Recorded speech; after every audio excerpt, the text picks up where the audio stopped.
गोविंदाय नमो नमः। जय श्री कृष्ण चैतन्य प्रभु नित्यानंद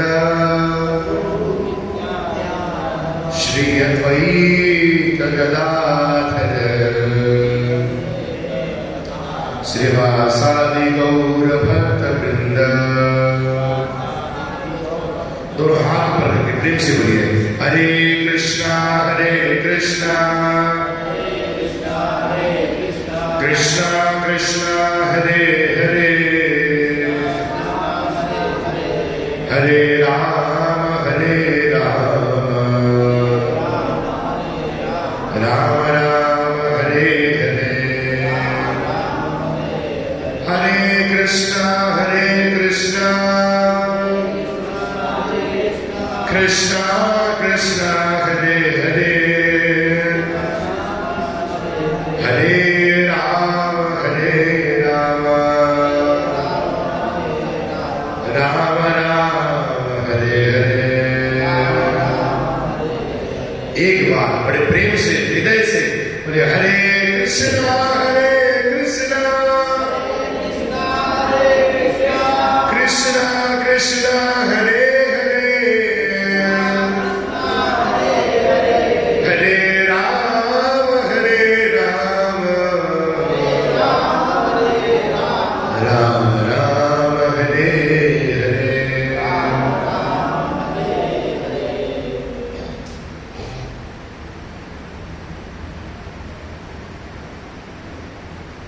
हरे कृष्ण। हम प्रार्थना इसलिए करते हैं हे प्रभु कि ना ही इस व्यासासन के बैठने के लायक हो, बस आपके ही दिव्य ज्ञान को पुनः दोहराने का प्रयास कर रहा हूँ। ना ही मेरी निजी कोई बुद्धि है, ना ही मुझे कोई बहुत निपुणता है, ना एक बड़ा विद्वान हूँ, लेकिन जितना भी प्रभु गुरुदेव आपसे प्राप्त किया है उसको बड़े सुंदरता से देने का प्रयास करो। ना ही अपनी मति लगाकर, ना ही अपनी बुद्धि लगाकर, जो आपसे श्रवण किया है, जो सुना है, उसी को बड़े प्रेम से यहाँ पर कहने का प्रयास कर रहा हूँ भगवान की शक्ति से। यही बड़ा सुंदर भाव है। हम जो भी कथा सुनते हैं उसी को आपको सुनाते हैं और भगवान के कल्याण करने हेतु, भगवान के और निकटतम जाने हेतु हम लोग बड़ा सुंदर भगवान और गुरुदेव से प्रार्थना करते हैं।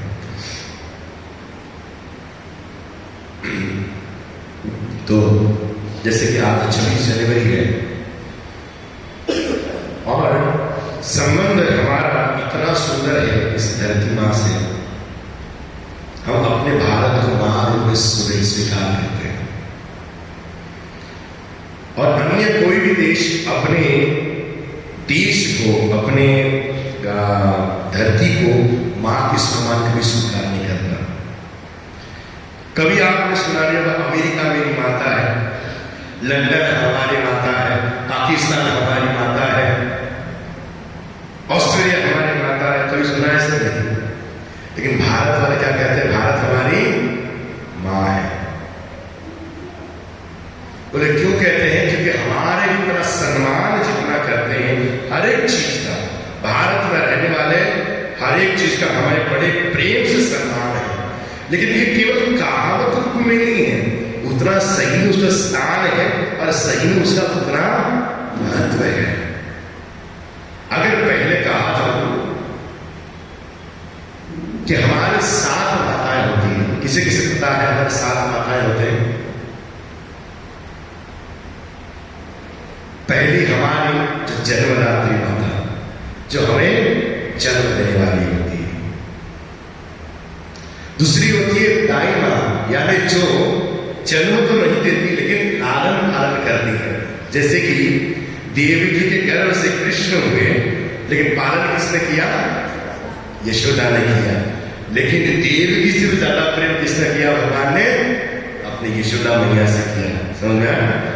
तो कहते हैं कि कभी कभी जन्म देने वाले ऐसा होता है अनाथ छोड़कर चले जाते, लेकिन जब उसके बाद जो पालन करती है उसी माँ को भी, उसका ममता को भी उतना ही माँ के समान समतुल्य कहा गया है।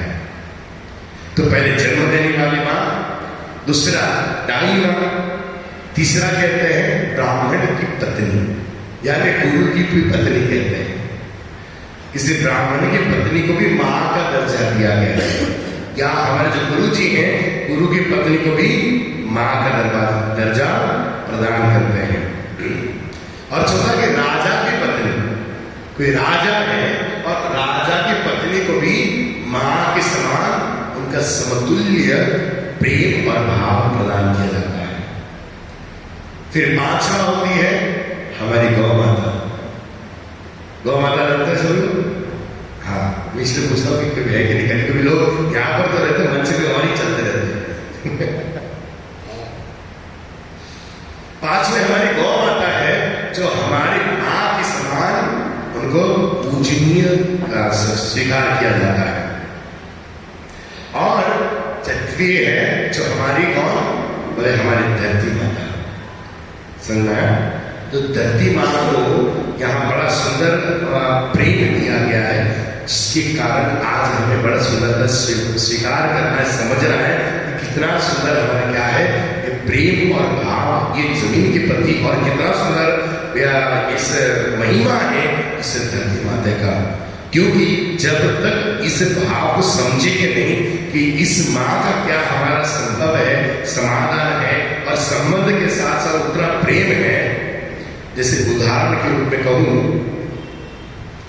कि जब भगवान रामचंद्र गए वनवास में और पीछे से भरत जी आए, और भरत जी आने के बाद उन्होंने ये समाचार पहुंचाया कि उनके पिताश्री, उनके पिता दशरथ जी भी नहीं रहे। ये जब सुना उन्होंने तो बड़ा हृदय में उनको बड़ी क्या हुई, वेदना हुई कि मेरे पिताश्री अब नहीं रहे। जाना तो चाहते थे कि मैं उनका बड़ा से ये करूं, लेकिन कहा कि हमने सब कुछ उनका अंत्येष्टि कर चुके हैं। जिस दिन आप अयोध्या छोड़कर गए नाथ, उसी दिन ये सारा जो अकाल हो गया, बड़ा घनघोर काला बादल छा गए। आप प्रभु अयोध्या से निकल गए, संपूर्ण अयोध्या झरझर करके रोने लगी। और ये वृत्तांत कौन भरत सुना रहे हैं, अपने मां से सुनकर। और ये इस प्रकार वेदना हुई कि वो सहन नहीं कर पाए, और वो सहन नहीं कर पाए तो उनके प्राण भी उनका साथ नहीं दे पाए, प्राण पखुरी उड़ गए। राम जी को बड़ा धक्का लगा कि मैं ऐसा पुत्र हूं, मैं बड़ा पुत्र था, मेरा कर्तव्य था कि मैं अंत्येष्टि करूं, मेरा पिताजी को पानी ग्रहण कराऊं, अग्नि प्रदान करूं, लेकिन ये सारा कार्य मैं नहीं कर पाया। मैं कितना बड़ा भागा हूं करके रो रहे थे। और रोते रोते इतना उनके अंदर पश्चाताप था कि बोले मैं कर्म से बंधा हूं, मैं पुनः वापस लौट नहीं पाऊंगा, मेरे पगों को पुनः लौटा नहीं पाऊंगा। लेकिन सच कहता हूं, हृदय से मैं अगर चाहता हूं तो क्या करूं, मेरे पिताजी को नमन करना चाहता हूं। मैं पुनः जाना चाहता हूं अयोध्या में, और अयोध्या में जाकर नमन करना चाहता हूं, पिताजी की क्षमा मांगना चाहता हूं। पिताजी मैं आपका कर्तव्य में ऋण निभा नहीं पाया। तो लेकिन शरीर के तट तो पार कर चुके थे, नदी उलाम चुके थे, जंगल में प्रवेश कर चुके थे, वन की ओर गमन जा चुके थे, अयोध्या छोड़ चुके थे। उस समय जब अयोध्या की याद कर रहे थे तो आज कहते हैं अगर मेरे पास मेरी अयोध्या होती, मेरी नगरी होती, मैं वही नमन करता हूं। तब भरत जी छोटी सी पोटली निकालते हैं और उसमें अयोध्या की रज होती है, अयोध्या की धूल होती है, अयोध्या के कुछ कण होते हैं। उस टुकड़ों को देकर मुझे पता था मैं आपको कुछ नहीं दे पाऊंगा। हे नाथ, आप मुझे कुछ स्वीकार नहीं करोगे, लेकिन एक चीज जरूर स्वीकार करोगे, वो रज उन्होंने प्रदान किया। और प्रभु ये रखिए और इसे लेके जाइए, जब जब आपको यह याद आई तो इसको नमन कर लीजिए। इतना प्रेम उन्होंने जताया इस मिट्टी के प्रति, इस भूमि के प्रति, इस मां के प्रति। और वो पाकर वो सारा दुख भूल गए और कहे, भरत तूने आज जो मुझे प्रदान किया हुआ है ये बहुत मूल्य और बहुत इसकी महिमा है। उन्हें बड़ा संजो कर अपने हृदय से लगाया, माथे से लगाया, चूमकर प्रणाम किया और प्रणाम करके तुरंत माफी मांगी। ये धरती मैया, ये अयोध्या मेरी माँ, मैं क्षमा चाहता हूं कि ये पुत्र तेरा ऋण निकाल नहीं पाया। मेरे पिता श्री राजा थे, लेकिन मेरा कर्तव्य था कि मैं कर पाता, लेकिन मैं प्रेम से बंधा हुआ था, मैं नहीं कर पा रहा हूं। भरत ने दिखाया संपूर्ण कार्य। नमन करते हुए राम जी उसको प्रणाम करते हैं। और ये धरती मां वो है जहां पे मेरे राम जी, मेरे कन्हैया जी अवतरित होते हैं। पूरे संपूर्ण जगत में इतना बड़ा जगत है, क्या केवल मेरा भारत ही वर्ष ही मिलता? एक जन प्रश्न पूछा भी, एक जन ने प्रश्न पूछा क्या बोले कृष्ण को केवल के भारत ही मिलता है और अमेरिका, ऑस्ट्रेलिया, लंदन ये के सब छूटी जाता है, यहां मिलता ही नहीं और कोई जगह नहीं मिलता। बोले वो नास्तिक था, उसे भगवान से कोई प्रेम नहीं था। उसने कहा भगवान बिल्कुल ये है, सब फोकटबाजी है, केवल कहानियां बना दिया गया है, इसलिए केवल भारत में ही चलता है। बोले ऑस्ट्रेलिया वगैरह में चलता ही नहीं। बोले यहां तक उसने बता दिया। और उसको प्रश्न पूछा गया, तूने कभी केसर सुना है क्या? बोले हाँ सुना है। आपको सैफरन कहते हैं? बोले हमारे सिर्फ कश्मीर में होता है और पूरे संसार में कश्मीर छोड़ के केसर कहीं नहीं होता। बोले इसका मतलब ये नहीं है केसर तुम्हारे इधर नहीं हो रहा तो केसर उगता ही नहीं है। केसर अगर कश्मीर में हो रहा है तो उसका स्थान वही है। बोले तुम्हारे इधर, बोले हमारे इधर आलू होते हैं। बोले आलू तुम्हारे लायक है, केसर हमारे लायक है। बोले कन्हैया हमारे देश के हैं, तुम्हारे इधर संभव ही नहीं। मेरे कन्हैया, मेरे गोविंद इसको स्वीकार करते, भारत मेरा वर्ष इतना सुंदर है कि स्वीकार करते कहां पर आने के लिए, तो इस भारत भूमि में। और इसीलिए मेरे चैतन्य महाप्रभु कहते हैं, भारत भूमि ते मनुष्य जन्म हुई जार, जन्म सार्थक करो करी पर उपकार। बोले जो भारत में जन्म लिए ना, उसने सबसे पहले अपना जीवन कल्याण करना चाहिए, साथ में दूसरों का भी कल्याण करना चाहिए, परोपकार करना चाहिए, दूसरों को कृष्ण कथा देना चाहिए, दूसरों को कृष्ण संबंध सिखाना चाहिए। कृष्ण का जितना अपना संबंध है, वो संबंध जितना हमारा है, उसको भी अन्य को बांट बांट कर कृष्ण का संबंध सिखाना चाहिए। बहुत सुंदर महिमा है मेरे भारत की। और ऐसा नहीं, जितने भी प्रेम है, जितना भी करुणा है, जितनी दया है, जितना ज्ञान है, ये केवल भारतवर्ष में, अन्यों के पास नहीं है। अमेरिका के पास नासा में जितने बड़े बड़े साइंटिस्ट बैठे, 99% इंडियंस है, 99%। बड़े बड़े जितने होटल खुले हुए सारे इंडियन की सरकार पर बैठे हुए, जितने बड़े बड़े इंडियन स्टेट बैठे हुए सारे इंडियन स्टेट के वहां पर अपने सारे इंडियन बैठे लोग बैठे हुए, चाहे दुबई कह लो, चाहे अमेरिका कह लो, चाहे जितने भी वेस्टर्न कंट्रीज कह लो, उठ के बैठे, जितने बैठे हुए हैं, वो सारा ज्ञान अपने इंडिया वाले लेकर बड़े व्यवसाय से बढ़िया से कमा रहे हैं, बढ़िया से ज्ञान बांट रहे हैं। लेकिन जब वो भी अगर कुछ बढ़िया सीखना चाहते हैं ना, उनको भी इंडिया आना पड़ता है, उनको भी इंडिया आना ही पड़ता है। बोले यहां पर वो चीज है तो संसार में और कहीं नहीं मिल सकता, कहीं। बहुत वास्तविक की बात करूंगा, जीसस क्राइस्ट आपने सभी सुना होगा। जीसस जो क्रिश्चियनिटी के भगवान के हिसाब है, उनका हमारे रशिया में बहुत बड़ा, बहुत पुरातन फोटो है, उसे लुप्त करवा दिया गया है। और ये बात रशिया में 2008 में जब इस्कॉन के साथ और रशिया के सबसे बड़ा चर्च जब केस चल रही थी, तब ये बात का निखारण हुआ था, तब ये बात का खुलासा हुआ था।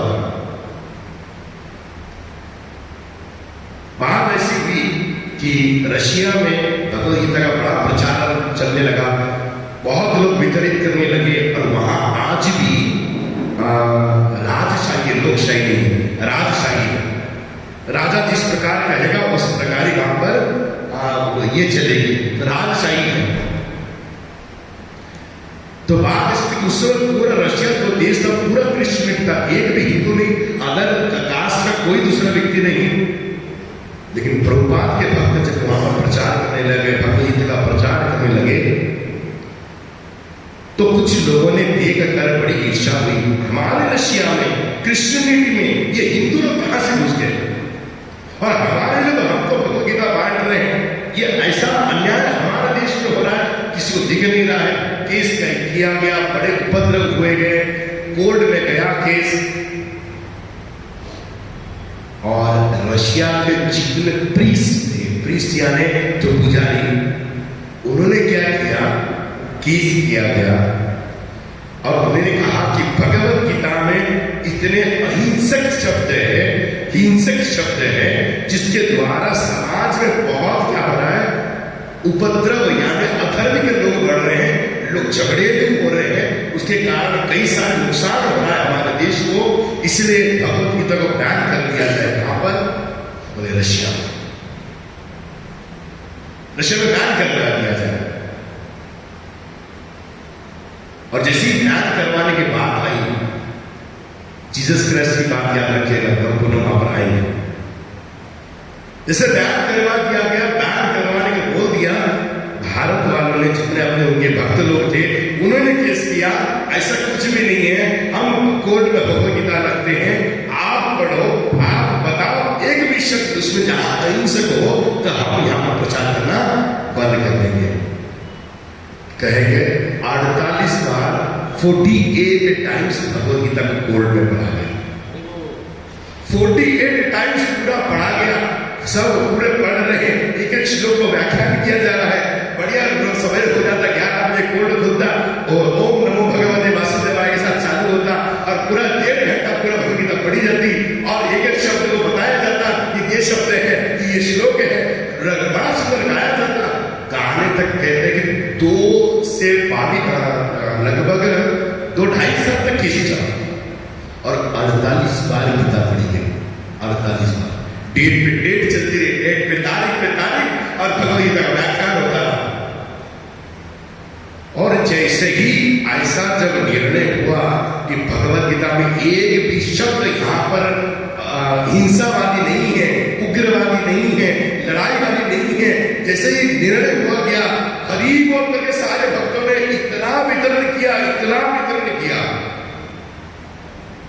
तब वहां पर वो पोस्टर को जारी करके बताया गया कि जब आपके भी जीसस क्राइस्ट इंडिया में आए थे, और जगन्नाथपुरी में 3 साल तक आपके भी जीसस क्राइस्ट ये वैष्णव है, उनके ऊपर भी वैष्णव का तिलक है, ये दिखाकर, जताकर, ये फोटो उनके पास था भी, बताया भी, और तब से कोर्ट ने जारी कर दिया कि ये फोटो वहां पर मत दिखा, बोले नहीं तो हमारा वैष्णव हो जाएगा, बोले, और तब से इस कौन को छोड़ दिया, बोले पूरा धुआंधार प्रचार करो, बोले कोई रोक टोक नहीं, कोई रोक टोक नहीं। और क्रिश्चियनिटी इतना बड़ा है, लेकिन फिर भी उनके ही देश में अपने भक्तों लोगों ने झंडा लगाया, और बढ़िया सुंदरता से क्या किया, वैष्णव का प्रचार करवाया। ये बुद्धि आई कहां से? ये बुद्धि कही है भारत से। भारत में सब आते हैं, दिव्य ज्ञान प्राप्त करते हैं, और अपने अपने देश में बड़े सुंदरता से क्या करते हैं, प्रदान करवाते हैं। लेकिन भारत से जो गए तो उन्होंने अपना ज्ञान धर्म के प्रसारित किया। भारत की सुंदर महिमा है। बोले क्या? बोले एक बार विवेकानंद जी गए, बड़े बहुत सुंदर सभा थी, बहुत बड़ी सभा थी। विवेकानंद जी को विद्वान के रूप में बुलाया गया। बोले विवेकानंद जी आइए, आपको भारत का बहुत सुंदर क्या है, आपका सिंबल बना के आपका प्रतिनिधित्व करते हैं, भारत को आपको दर्शाना है, और बड़ा सुंदर आपके ग्रंथों के बारे में कहना है। बुलाया गया, और कहते हैं कि विवेकानंद जी के पास ऋग्वेद था। क्या था? ऋग्वेद था। और निकलेल को लेकर वो गए थे वहां पर और उन्होंने अपने ग्रंथ को, अपने भागवत को रखने के लिए उन्होंने वहां पर रख दिया।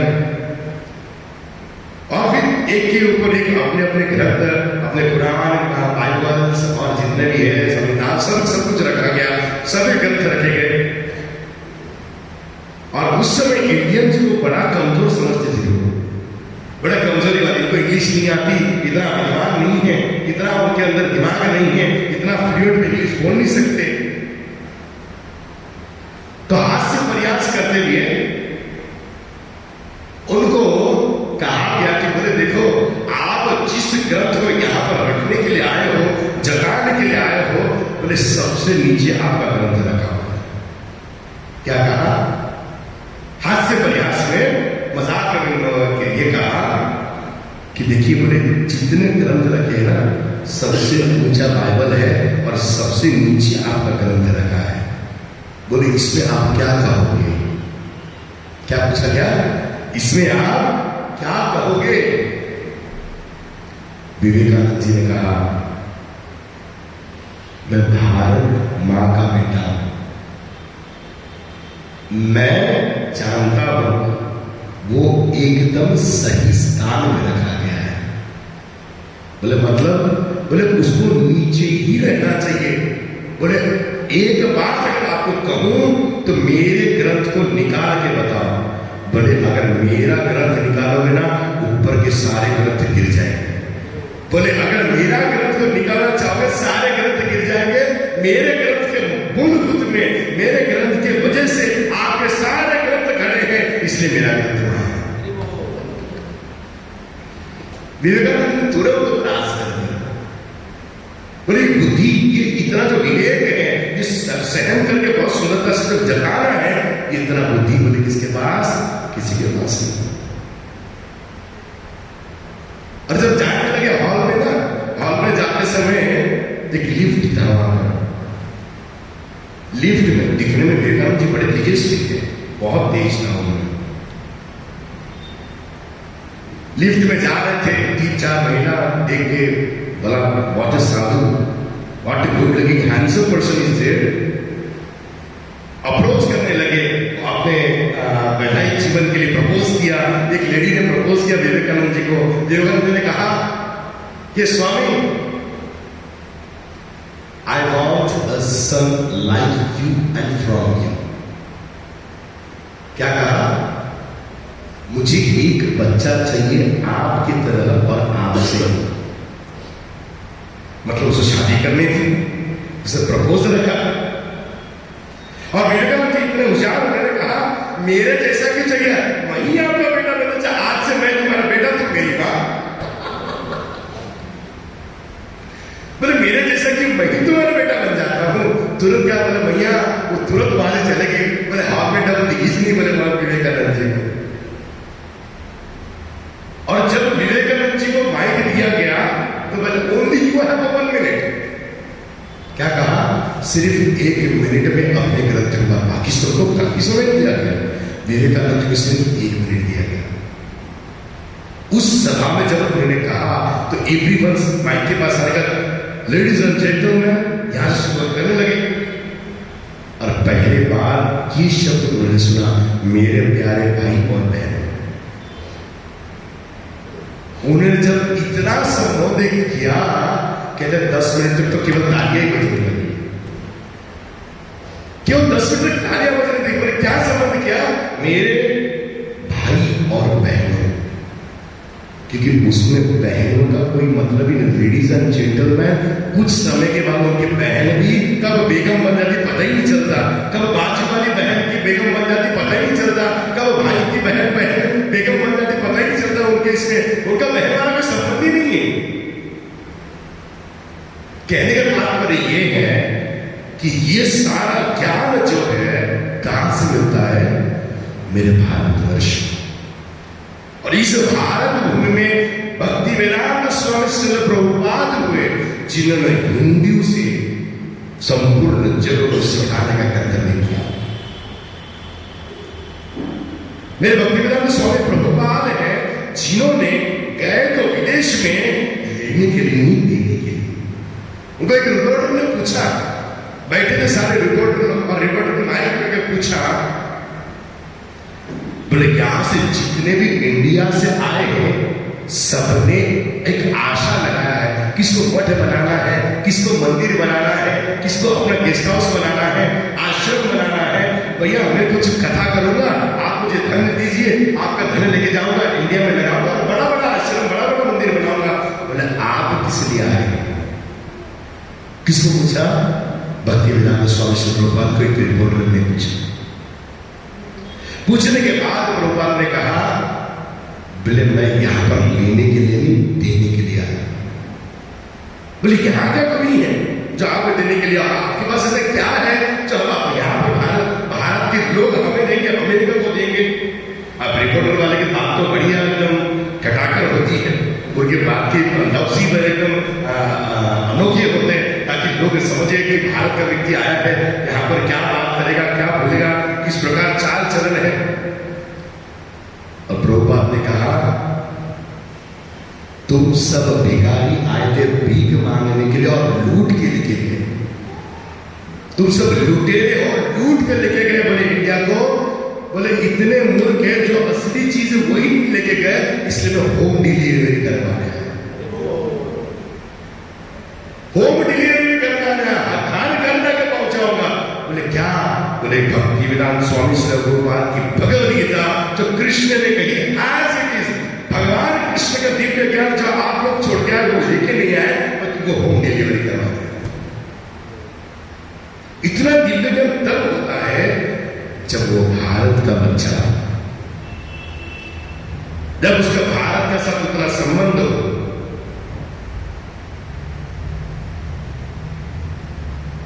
और वीर, उस वीर जवान का क्या कहना जिन्होंने संबंध बनाया तो सही,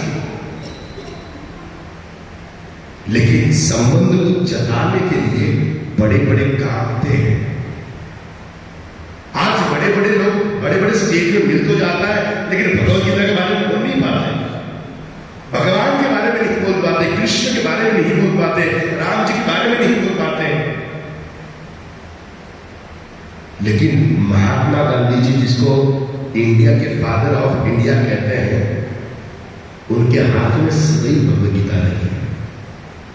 उनको जब भी अपनी समस्या आई, अपने जीवन की समस्या आए, उन्होंने भगवद गीता खोली है, किसी ना किसी पन्ने में उनको समाधान मिला, और उन्होंने गीता स्वीकार करके जीवन भर।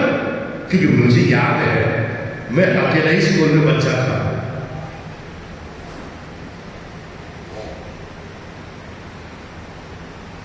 मैं स्कूल में अकेले बच्चा था जो गांधी जी का टकला हो सकता था। कोई बच्चा टकला नहीं होता था। गांधी जी का रोल करना है, 2 अक्टूबर आ गया, अब बढ़िया धोती पहननी है। धोती किसके पास? पूरे स्कूल में मेरे पास। किसको भी ड्रामा में चाहिए, किसी को भी क्या किसी चीज के लिए चाहिए, धोती चाहिए, तो कहाँ बोले? बोले ये दास के पास मिलेगा। बोले दास के पास चले धोती के लिए। और मेरा जब से मैं 4th स्टैंडर्ड स्कूल में घुसा था, सेंट थॉमस में मेरी क्रिश्चियन स्कूल थी, तब से मेरे 10th स्टैंडर्ड तक एक रोल फिक्स था, वो महात्मा गांधी का 2 अक्टूबर का। बोले बनेगा तो मेरा टकला यही होगा, तो यही पहनेगा। तो महात्मा गांधी को उनका वचन और उनका भजन, और भजन से ठाकुर जी के पहले से ही बड़ा प्रेम था, तो गाने का बड़ा सुंदर ये था। तो हर एक लोग एक एक डॉलर बोलता था, और मैं तो पूरा भजन गा जाता 5 मिनट का भजन बोलता था, मेरे को पूरा भजन गाने को मिलता था। और इतना आनंद है उस स्कूल के दिनों में भी, तो चल क्या है। लेकिन कहने का तात्पर्य है कि जब भी महात्मा गांधी इसको रखते थे, तो भगवद गीता को अपने जीवन की समस्या को सुलझाने के लिए भगवद गीता रखते थे। ये भारत के सुपुत्र है, और उन वीर जवानों का, उन क्या हीरोज को क्या कहे, जिन्होंने अंतिम समय में जब फांसी में लटके, तो कहते हैं अपने हृदय से भगवद गीता लगाकर लटके। चंद्रशेखर और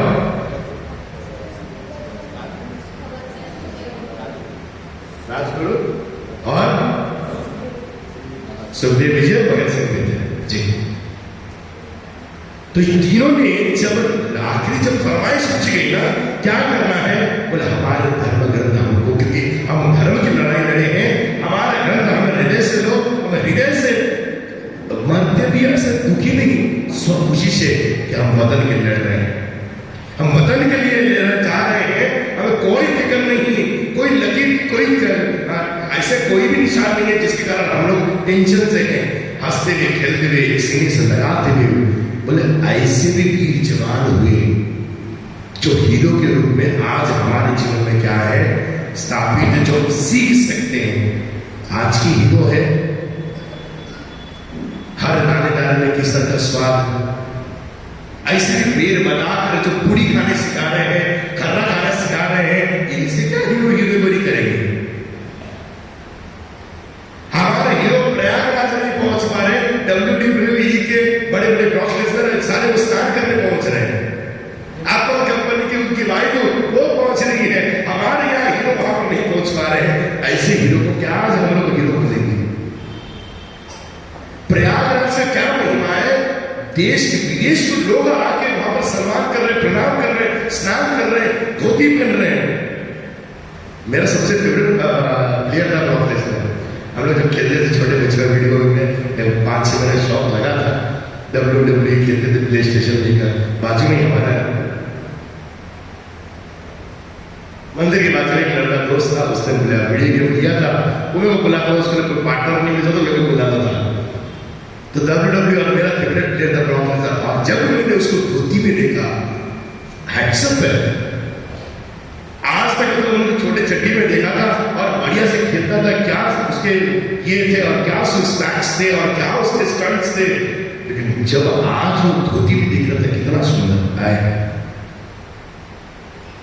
देख के नमन कर रहा था, उसको चीजों को मैं संजोग रहा था कि ये भारत भूमि का प्रभाव है। जब यहां पर आया तो उसने पैंट छोड़कर धोती पहनना स्वीकार किया, बदल गया उसका दिमाग, दिमाग भाव बदल गया, ये मेरा भारत का कितना संजोग है, कितना प्रेम है। और इस भारत भूमि में हमारा जन्म हुआ है, इस भारत भूमि में हमारा क्या हुआ है, जन्म हुआ है। हम उस भारत भूमि को समझे, ये क्या हमारा विशेष है। हम हर बार पढ़ते ना, मेरा भारत महान क्यों है, ये सोचना चाहिए, किस लिए है सोचना चाहिए, किस बारे में है सोचना चाहिए, क्यों मेरा भारत महान है। और ऐसे चीज हम जब सुनते हैं, समझते हैं, तब नमन करने को बड़ा स्वीकार करता है प्रभु। इसलिए हम कहते हैं जब जब संस्कार है, उठती पर प्रतिमा को प्रणाम करते हैं कि ये प्रतिमा मैं आप पे चरण रखने जा रहा हूं, ये प्रतिमा मैं आपको मेरा चरण रखकर मैं इसमें चलना चाहता हूं, परवानगी लेकर बड़ा नमन करते हुए। ये गुरुकुल में सिखाया जाता था, आज तो गुरुकुल नहीं रहा, लुप्त हो गया, तो ये सारा ज्ञान ही लुप्त हो गया, गुरुकुल ही नहीं रहा। आज तो स्कूल कॉलेजेस हो गए, कॉलेज में नॉलेज हो गया, नॉलेज में आत्मा का कोई संबंध ही नहीं रहा, आत्मा का क्या है कोई संबंध ही नहीं। जितना भी संस्कार सिखाया गया ना, वो आज साधु संत और भक्तजनों से। कोई एक बात बता दे जो आपने संस्कार में हमारे सिखाया स्कूल में संस्कार की बातें ही नहीं होती, किसी प्रकार के संस्कार स्कूल कॉलेज में सिखाया गया। मैं तो इतना साल रहा, एक भी कभी संस्कार नहीं सीखा। स्कूल कॉलेज में भी संस्कार सिखाते नहीं है, संस्कार सिखाना कर्तव्य केवल साधु आचार्य करते हैं। वो जहां भी जाते हैं अपने सद्गुण सिखाते हैं, अपना बढ़िया संबंध सिखाते हैं भगवान के साथ, भारत भूमि के साथ, भगवान के भक्तों के साथ, नदियों के साथ, मंदिर के साथ, अपने जीवन कल्याण के साथ। ये सारा संबंध सिखाने वाले कौन, तो हमारे आचार्य गोविंद है, जिनको समझना चाहिए कि संत मिलते तो कहां मिलते हैं, मेरे भारत वर्ष में। आज कई लोग प्रयागराज भाग रहे हैं, स्नान से ज्यादा कई लोग ऐसे साधुओं से मिलने जा रहे हैं जो कई सालों से हिमालय में तपस्या कर रहे थे और आज केवल कल्पवास कर रहे हैं, केवल गंगा मैया के तट में, त्रिवेणी के तट में बैठकर केवल कल्पवास कर रहे हैं। उनसे कोई मतलब नहीं है। कई मीडिया चल रही है, किसी प्रकार का नाना विपत्ति उनको मिल रहा है, लेकिन फिर भी जेने जेने प्रकार है वो एक कल्पवास कर रहे हैं, भगवान का सुंदर सानिध्य करके तपस्या कर रहे हैं। और ये संसारी लोग संसार की कामना लेकर, मुझे बच्चा नहीं हो रहा, मुझे पत्नी नहीं मिल रही, मुझे जॉब नहीं मिल रहा, मैं आशीर्वाद लेके आ जाऊं, घर बना दूं, बिजनेस बढ़ जाए, ये सारे संपदा लेकर कई मूर्ख लोग उनके पास जाकर उनसे क्या कर रहे हैं? आशीर्वाद की प्रार्थना। लेकिन ऐसे भी संत हैं जिनको उम्र में 300-400 साल होते हैं, साधन से दिखते, कभी खाते नहीं, कभी अन्न प्राशन करते नहीं, जल पीते नहीं, ऐसे ही शरीर में है, केवल धूप खा के जी रहे हैं। समझोगे कैसे? वो कभी सामने नहीं आते, कभी सामने नहीं दिखेंगे आपको। मीडिया तो समझ ही नहीं पाएगा, हमारी मनुष्य बुद्धि समझ नहीं पाएगी तो वो क्या समझेंगे। लेकिन कई बार ऐसे साधु होते हैं जो हृदय से जानना चाहते हैं, कई बार साधु लोग बना देते हैं, वहां पर महात्मा है, भक्ति चाहते हो चाहिए उनके पास।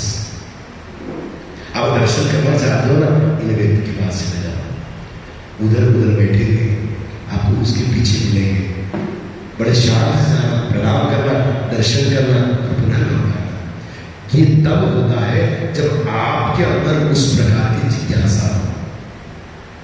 नहीं तो फिर तो नाना प्रकार IT वाले बाबा, PhD वाले बाबा, ये नाना प्रकार के बाबा, या आपको इतने ही बाबा के दर्शन होंगे जिसमें उड़ाया जाता है बाबा की, लेकिन असली चीज आपको देखी नहीं पाओगे, बोले कि असली चीज तलाश ही नहीं। कई जाते हैं, प्रणाम करते हैं, जानते हैं, समझते हैं, तब जाके बड़ा सुंदरता से महिमा प्राप्त करते हैं। लेकिन कृपा किसकी होती है? भगवान की होती है। भगवान साधुओं से कनेक्ट करवाते हैं, भगवान साधुओं से बड़ा संबंध जुड़ाते हैं, और ये केवल मेरे भारतवर्ष में ही होता है। सोचो कितना बड़ा संग्राम होता था असुर और देवताओं का अमृत कलश के लिए, 4 बूंदे गिरे तो वो भी भारत में। अरे आकाश में कोई तो दूसरा स्थान गिरना चाहिए था, एक पाकिस्तान में गिरना चाहिए था, एक नॉर्थ से उधर गिरना चाहिए था, एक भारत में गिरता तो बड़ी भीड़ वहां पर कम हो जाती, कई लोग पहुंच पाते, कई लोग नहीं पहुंच पाते, फ्लाइट से कई इधर उधर होते। 4 बूंदे गिरे, वो भी भारतवर्ष में। अरे अब तो समझ लो मेरा भारत कितना सुंदर महान है। आज है, कल नहीं रहेगा, इसकी कोई गारंटी नहीं है। जब तक मेरा जीवन इस भारत भूमि में है, क्योंकि अगला जन्म भारत में मिलेगा, इसकी कोई गारंटी नहीं है। आज मैं जय भारत में अगर चिल्ला रहा हूं, कल पाकिस्तान में पैदा होगा तो जय पाकिस्तान करूंगा भैया। कल अमेरिका में पैदा होगा तो कल जय अमेरिका करोगे आप लोग। ये रीत रही है।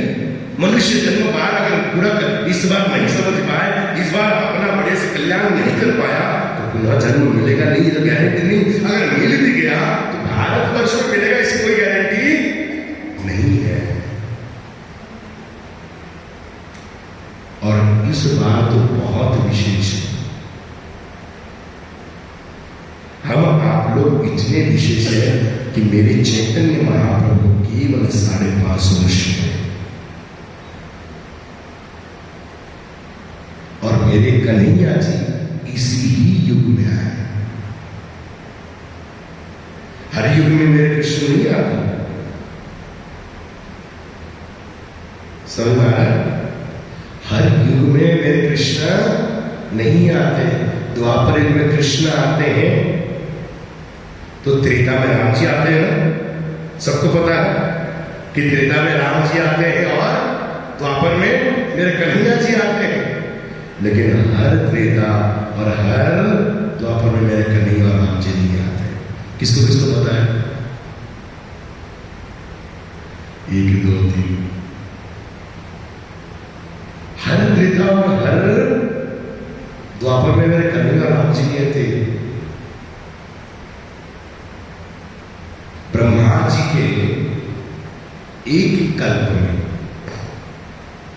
जब कल्प कहा गया था, एक कल्पवास कहते हैं। कल्पवास यानी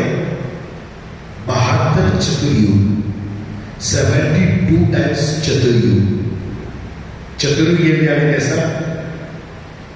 कली जो कलियुग है, त्रेता, द्वापर और सतयुग, ये 4 युग जब एक बार होंगे तो ये एक चतुर्युग कहलाएगा। समझ रहे हैं? और ऐसे जब 72 बार 72 टाइम्स होंगे तो एक कल्प कहलाएगा, जो ब्रह्मा जी के केवल 12 घंटे, The 12 hours of Brahma ji. तो कहते हैं कि जब 72 युग आता है उसमें से केवल 28वें युग में कृष्ण का अवतार होता है और 24वें युग में राम जी आते हैं। समझ में आया सबको? सबको समझ में आया? हर चतुर्युग होता है, हर द्वापर और हर त्रेता में भगवान अवतरित नहीं होते हैं। और ये 28 में जो है 28वीं, और इसलिए विठ्ठल कहते हैं उभे 28 ही कहते हैं ना, उभे 28 उभे जो कहते हैं, वो जो विठ्ठल जी को प्रमोद करते हैं ना, तो वो विठ्ठल जी इसलिए कहते हैं कि 28 युग में भगवान विठ्ठल जी स्वयं कृष्ण रूप में यहाँ पर आएंगे। ये बहुत सुंदर महिमा है, समझ में रहा है। उभार बैठे बड़ी कहते हैं, उभार 28 उठे बैठे, उभार जो है खड़ा है, उन्हें कहा 28 में क्या है? वो 28 में जो है 28 चतुर्युग है, 28 में केवल कृष्ण इस युग में आएंगे और हम उसमें बड़े सुंदरता से क्या कर रहे हैं? भगवान के सेवा कर रहे हैं। इसीलिए ये युग बहुत महत्वपूर्ण है, समझना है, मेरे भारत को समझना है, इस भारत के वर्ष को महिमा को समझना है, जानना है, और जान के भगवान को धन्यवाद देते हुए भगवान को सुंदर नाम करना है। हरे कृष्णा कृष्णा कृष्णा हरे हरे, हरे राम राम राम हरे हरे। भगवान को याद करना, प्रभु धन्यवाद। हो सकता था मेरे माता पिता कोई और हो सकते थे, हो सकता था कि कहीं और प्राप्त में, किसी और देश में, किसी और ने मुझे प्राप्त किया होगा, लेकिन आपने मुझे क्या किया? इस भारत भूमि में मुझे प्रदान कर दिया, जहां मुझे समझने के लिए समय नहीं लगा कि ये मेरे गोविंद है, जहां मुझे समझने के लिए समय नहीं लगा ये मेरे प्राणनाथ है, ये मेरे आराध्य है, यही मेरे हैं। कई तो ऐसे भी समाज है जहां भगवान ही नहीं है, ऐसे भी समाज में मेरा जन्म हो सकता था कि नहीं? भारत में मिलकर भी मैं हो सकता है किसी मुसलमान के घर जन्म लेता, भारत में मैं किसी और प्रांत में लेता, कहीं आदिवासी क्षेत्र में लेता, किसी जंगल के बीच में मुझे पैदा हो जाता, हो सकता संभव है कि नहीं? भारत में मैं रहकर भी, लेकिन भारत भूमि में भी मिलकर ये समझ में आ रहा कि गोविंद कृष्ण मेरे भगवान है, राम जी मेरे परमात्मा है, मेरे ठाकुर हैं। ये समझने की बुद्धि भी ऐसे समाज में मुझे, ऐसा परिवार में मुझे जन्म दिया। हे प्रभु, हे दाता, तेरा शुक्रिया ही शुक्रिया। ये धन्यवाद सदैव देना चाहिए। ये संबंध बना के ये भगवान को बड़ा सुंदर धन्यवाद प्रदान करना है। प्रभु, जो तूने मुझको दिया ये सब तेरा शुक्रिया ही शुक्रिया है। लेकिन अगर समझ नहीं पाए तो नायक इस ये धरती कंकड़ के मिट्टी से क्या मेरा संबंध? धूल मिट्टी से मेरा कोई संबंध नहीं, कोई समझ नहीं पाता। नहीं तो बाहर के लोग फिर टेम्पररी वही बैडमिंटन ये जीता, अरे वाह वाह मेरा था 2000 पटाखे फोड़ दिए, क्रिकेट में इंडिया मैच जीत गया, पाकिस्तान जीत गया, और ये ऐसा हो गया, ये टीवी फोड़ रहे, ये गाड़ियां फोड़ रहे, ये तमाशे कर रहे, मेरा भारत का ऐसा हो गया, मेरा भारत का वैसा हो गया। ये संबंध कोई काम का नहीं। संबंध वो काम का है जहां पर मेरे गोविंद के साथ बड़ा संबंध है, और वो संबंध जिसने समझ लिया। वे बड़ा सुंदर एक महिमा है पंढरपुर की। दंडीकारण्य में जब तुकाराम महाराज जी बैठे हुए थे और वो शिक्षा मिली थी कि वो भगवान का दर्शन करने आ नहीं सकते, हुई थी तो उनकी जो अवले थी, उनकी जो पत्नी थी, उन्होंने विठ्ठल जी को चप्पल दिखाया था। मराठी खेटर होतं, खेटर दाखवले विठ्ठल, चप्पल दिखाया। और चप्पल दिखाने के बाद कहा कि हे विठ्ठल, मेरा पुत्र आज एकदम तपतपा हुआ, बुखार आया हुआ है और मेरा पति तुम्हारा नाम ले रहा है, काळ्या तुझं नाव घेत आहे। काय म्हणला त्याने? एक काळ तोडल्या तुझं नाव घेत आहे, तर माझं घराचं विस्फोट झालेला आहे, ऐशी तैशी झालेली आहे, याचं कारभार बघणार तरी कोण? मेरा पति तेरे नाम पर कीर्तन कर रहा है और इसको अगर घर में कुछ होता है तो देखने वाला कौन है? बोले तू नहीं देखेगा तो कौन देखेगा? अगर ठीक नहीं करेगा तो ये मेरी चप्पल और गिरेगा। ऐसे कहकर वो गई थी और कह के जब चले गई, वहां के जितने संतों ने था तुकाराम महाराज को खंडित किया, तुझ्या बाईनं विठ्ठलाला चप्पल दाखवली आहे, काय शिक्षा करवायची सांग, क्या दंड देना चाहिए बताओ? तेरे पुत्री ने क्या भगवान को क्या दिया? चप्पल दिखा के गई है। तुकाराम बेचारे बड़े सीधे सरल कहते हैं, आप मेरे चमड़ों की चप्पल कर लो और भगवान के चरणों में रखो, मैं स्वीकार करने को तैयार हूं। हे नाथ, हे ब्राह्मणों, आप जो कहोगे, जिस प्रकार कहोगे, मैं जो कहोगे मैं सब स्वीकार करूंगा, सब स्वीकार करूंगा। आप जो दंड दोगे मैं स्वीकार करूंगा। और ब्राह्मण कहते, क्या एवढा पुन्हा येताना इस मंदिर में पुनः वापस आपको आने का नहीं, ये दंड दिया। तुकाराम महाराज कहते हैं, विठ्ठलाचं दर्शन हेच माझं जीवन, बोले भगवान का दर्शन करना ही मेरा जीवन है। और प्रभु आप मेरा जीवन ही ले लेंगे तो बचेगा क्या मेरे अंदर? आप मेरा जीवन ही खींच लोगे तो बचेगा क्या?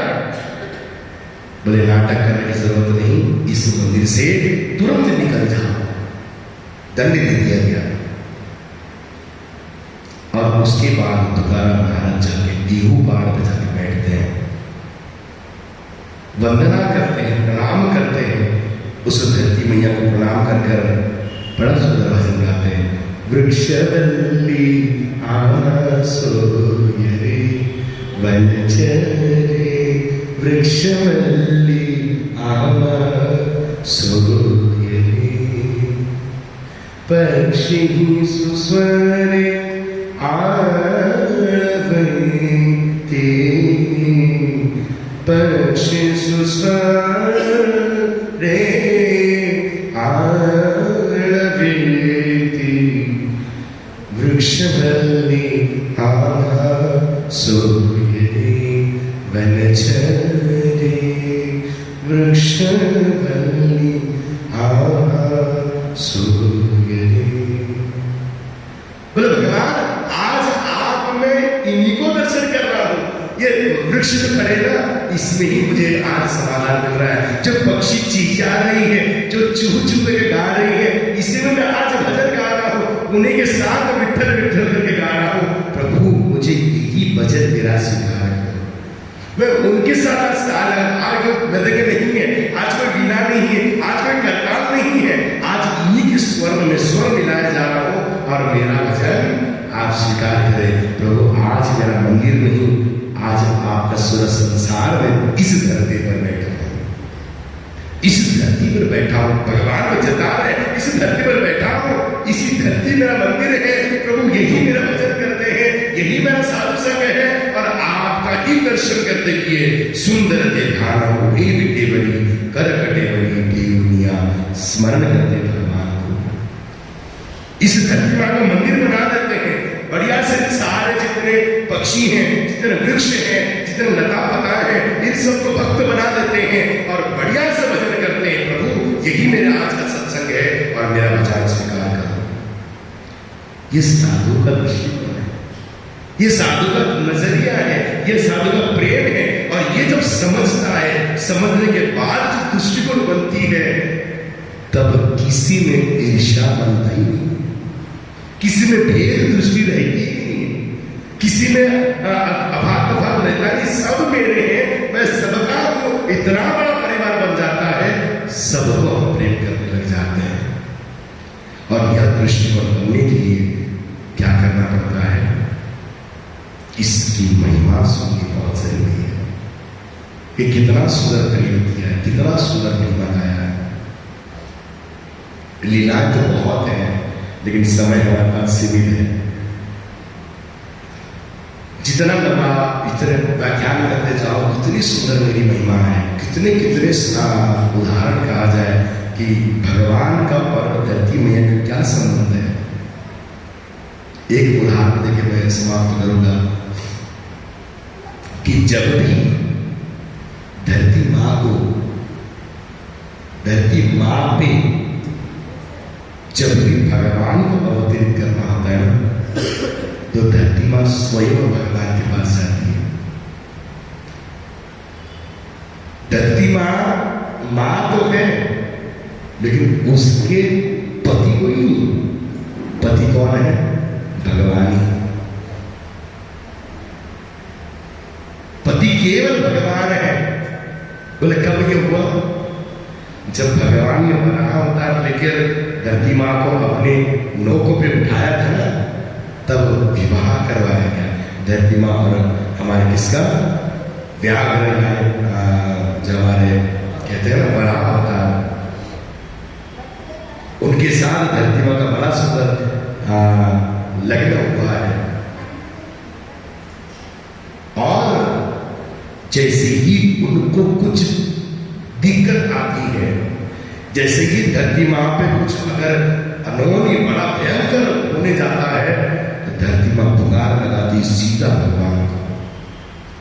उनका इतना प्रेम है कि सीधा भगवान से बता, हे प्रभु अब आपके आने की जरूरत है, अब इतना पाप बढ़ गया है, जितना मैं समान सकती थी मैं समान लिया, अब मुझसे नहीं हो रहा नाथ, अब आओ, अब आपकी बारी है, अब आप नहीं संभालोगे तो कौन संभालेगा? भगवान को आना पड़ता है, अवतरित लेना पड़ता है। बोले किसके लिए? बोले मेरी पत्नी का पुकार है। इतना सुंदर संबंध है, इतना सुंदर भगवान का क्या है, घनिष्ठ संबंध है। तो क्यों ना हम हमारे धरती मां को इतना सुंदर सम्मान करें? क्यों केवल आज के ही दिन सल्यूट मार के हमारे स्वतंत्र हुआ करके नारा नहीं, हर दम जब जब उठे, जब जब भगवान का स्मरण हो, तो इन विभूतियों का भी स्मरण करना चाहिए। मेरा भारत महान क्यों है? तो बोले इस भारत धरती में इतना सुंदर भगवान का स्मरण है, भगवान का आस्वादन है। और इसलिए जब जब भगवान का स्मरण हो, तो भगवान के साथ में इन सब का, तुलसी महारानी, भगवान के साथ होने वाले जितने नदियां हैं, नदियों का स्मरण, जितने भगवान के साथ संबंध है, उन सारे साधु संत का स्मरण, गुरु का स्मरण, ये स्मरण कर करके पावन कृतज्ञ होकर, कृतज्ञ नहीं कृतज्ञ बनना चाहिए। हमारे पास क्या है इसका धन्यवाद देते हुए स्मरण करना चाहिए। कई बार होते हैं ना कृतज्ञ और कृतज्ञ, शब्द समझ में आया?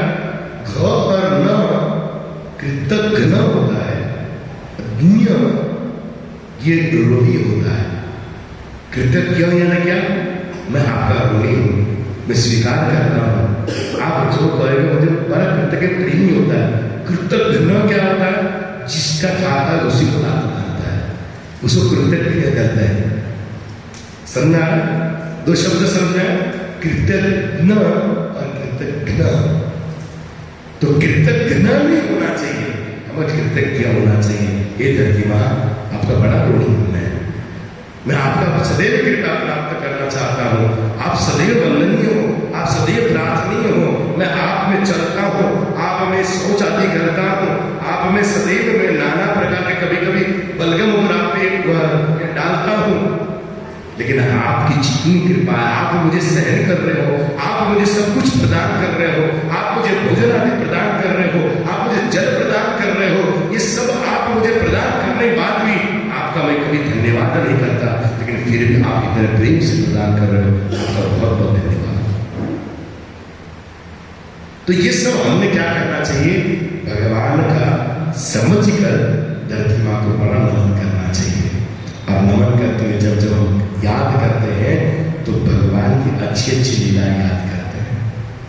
कितना सुंदर संवाद है, कितना सुंदर संबंध है।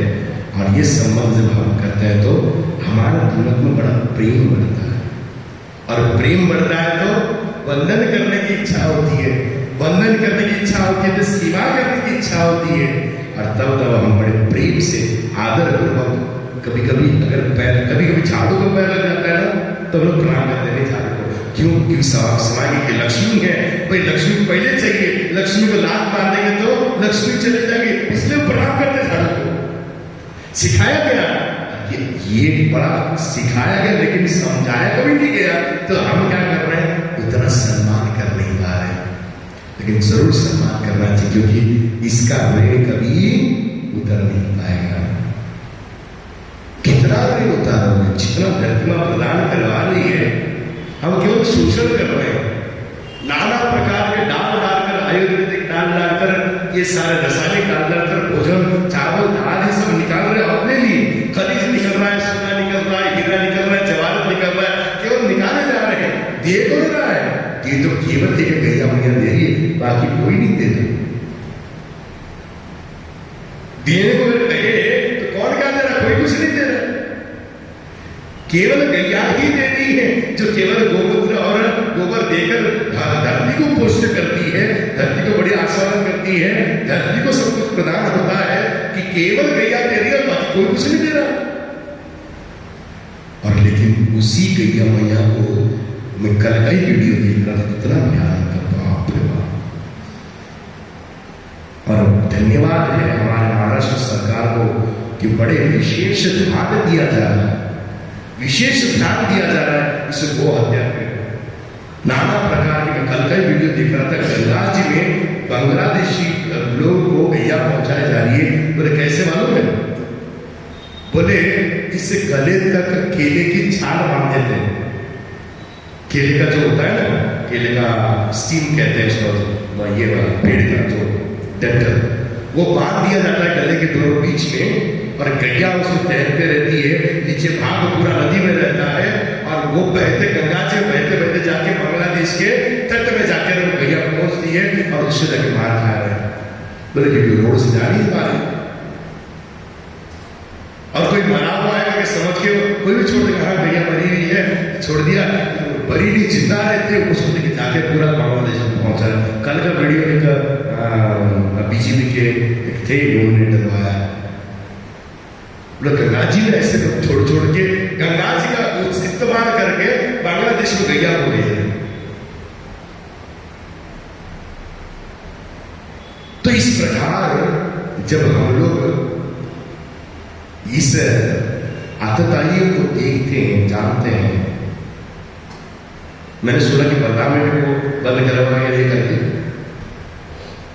बड़ा अच्छा है कि हम लोग पहले कभी उसको जाया करते थे उसे सुदर्शन नगर में, तो इतना बेकार दृश्य देखने को मिलता था। लेकिन पता चला कि नया वाला जो बड़ा है या एसपी आया है, उसे सबसे पहले आने का वो बंद करवा दिया गया, तो वर्धा में वो बंद हुआ है। बड़ा सोच के अच्छा लगा कि वर्धा में रोमांस की बूंदें भी गिर रही थी, जहां शराब भी बंद है, लेकिन पता चलता है सबसे बड़ा शराब हमारे वर्धा में बिकती है। शराब बोलते हमारा पता है, लेकिन सबसे ज्यादा शराब बिकती है। लेकिन भगवान से प्रार्थना करेंगे, क्यों? क्योंकि मेरे गोविंद को सबसे प्रिय दो चीजें हैं, नमो ब्राह्मणे देवाय गो ब्राह्मण हिताय च जगत हिताय कृष्णाय गोविंदाय नमो नमः। मेरे गोविंद को दो चीज बड़े प्रिय हैं, एक ब्राह्मण और दूसरी गौ माता। हम जब अगर धरती माँ का कुछ ऋण उतारना चाहते हैं तो कहते हैं गौ माता की सेवा करना चाहिए। अगर आप गैया मैया की सेवा करते हैं, उस गैया मैया की सेवा में अगर जो भी गोधन निकलता है, जो गोधन निकलता है, आप धरती में जब छिड़कते हो तो धरती मैया बड़े कृतज्ञ होती है, बहुत कृतज्ञ होती है, बहुत उनके हर्ष उल्लास होती है कि वाह आज मुझे कुछ पाने को मिला, कुछ इसमें करने को मिला। या तो कहते हैं जब हम भगवान का नाम लेते हैं, भगवान का गुणगान करते हैं, भगवान का श्रेय करते हैं, जब प्रभु का नाम लेते हैं, जोर से पुकारते हैं हरे कृष्णा कृष्णा कृष्णा हरे हरे, हरे राम राम राम हरे हरे। ये नाम सुनते ही इस धरती मैया से गदगद हो जाती है कि मेरे ऊपर ये प्रभु का नाम गुण गाया जा रहा है। ये आनंद होता है इस धरती मैया को। इसलिए हमने धरती में अगर कभी ऋण उतारने का अगर कभी मौका मिले तो गैया मैया की सेवा करना, और नहीं तो कभी कम से कम प्रभु का नाम लेकर धरती मैया को बहुत धन्यवाद देना। हे मैया, आपकी कोख में जन्म मिला है, आप मेरी बहुत सुंदर धरित्री माँ है, और आप मुझे समय सहन करके संभाल रहे हैं। मैं बहुत बहुत धन्यवाद करता हूँ, नमन करता हूँ कि मुझे आप अपना बेटा समझकर बड़े सुंदर आपकी कृपा बनाए रखिए, और जरूर मेरे गोविंद से प्रार्थना करिए कि मैं इसी जन्म में, इसी जीवन में प्रभु के चरणों में प्राप्त कर सकूं। हरे कृष्णा कृष्णा कृष्णा हरे हरे, हरे राम राम राम हरे हरे। बोले कृष्ण भगवान की, श्रील प्रभुपाद की, श्रील गुरुदेव की, जय गौर प्रेमानंदे।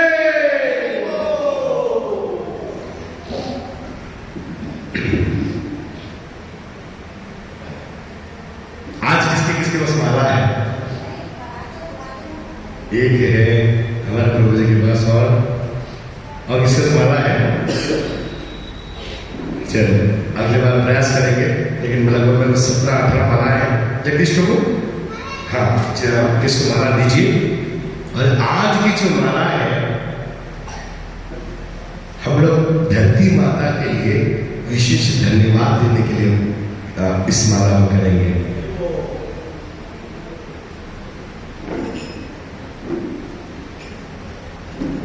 मैं अगले बार और भी माला लेके आऊंगा, लेकिन आज 17-18 माला है। कुछ यहाँ पर दीजिए, कुछ माताओं के पास दीजिए।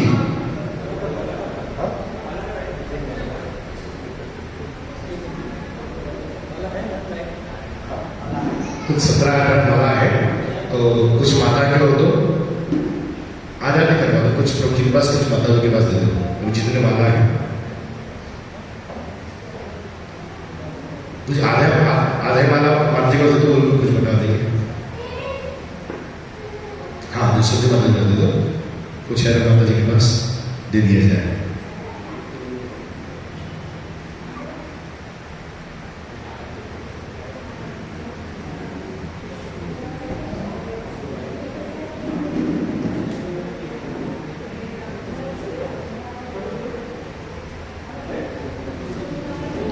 हरे कृष्णा। तो आप लोग जुड़े, जितने भी जुड़े हुए हैं, तो आप लोग ऑनलाइन में भक्तिवृंद एक माला करिए आज के इस 26 जनवरी की धरती माँ के लिए, जो बड़े सुंदरता से हम लोग क्या कर रहे हैं।